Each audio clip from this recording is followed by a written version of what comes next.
بسم اللہ الرحمن الرحیم۔ محترم ناظرین، السلام علیکم۔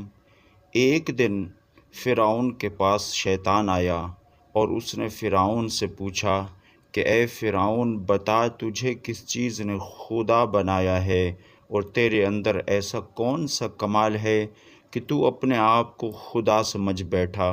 تو فرعون نے کہا، میرے پاس بہت بڑی طاقت ہے، میرے پاس بہت سا سونا ہے، چاندی، ہیرے، جواہرات ہیں، اور میں بہت بڑے ملک کا مالک ہوں۔ شیطان نے پوچھا، اور کیا ہے تیرے پاس؟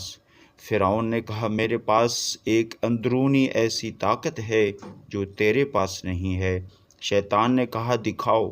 فرعون نے فوراً حکم دیا کہ اسی وقت 1000 جادوگر بلائے جائیں اور وہ سب کے سب مل کر اس شیطان کو اپنی پھونکوں اور اثر سے اڑا دیں، اور انہوں نے اپنا جادو دکھایا۔ شیطان کو بھی اللہ تبارک و تعالی نے بڑا علم عطا کیا تھا۔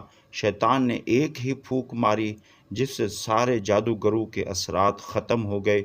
دوسری مرتبہ پھر ان 1000 جادوگروں نے اپنا جادو دکھایا۔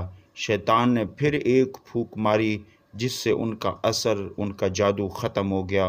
ان جادوگروں نے پھر تیسری مرتبہ پھر اپنا جادو دکھایا۔ شیطان نے پھر ایک پھونک ماری اور ہنس کر کہنے لگا، تم اگر ایسے 1000 جادو بھی دکھاؤ گے تو میرا کچھ بگڑنے والا نہیں ہے، سب ہوا میں اڑ جائے گا۔ اے فرعون، یاد رکھ، مجھے اللہ تبارک و تعالی نے ایسی ایسی چیزیں عطا فرمائیں، لیکن پھر بھی اللہ تعالیٰ نے مجھے اپنا محبوب نہیں بنایا اور مجھے اپنا فرما بردار بندہ ماننے سے انکار کر دیا، اور تو خدا کا نافرمان ہے۔ پھر اے فرعون، تو رب کیسے ہو سکتا ہے؟ علماء کرام نے اس واقعے کے بعد لکھا کہ انسان اگر خدا کی نافرمانی شہوت کی وجہ سے کر لے تو اس کا گناہ اللہ تبارک و تعالیٰ معاف فرما دیتا ہے۔ نفسانی خواہش کی وجہ سے اگر گناہ سرزد ہو جائے تو انسان اپنے گناہوں سے توبہ کر لے تو اللہ تعالیٰ اس کو معاف فرما دیتا ہے۔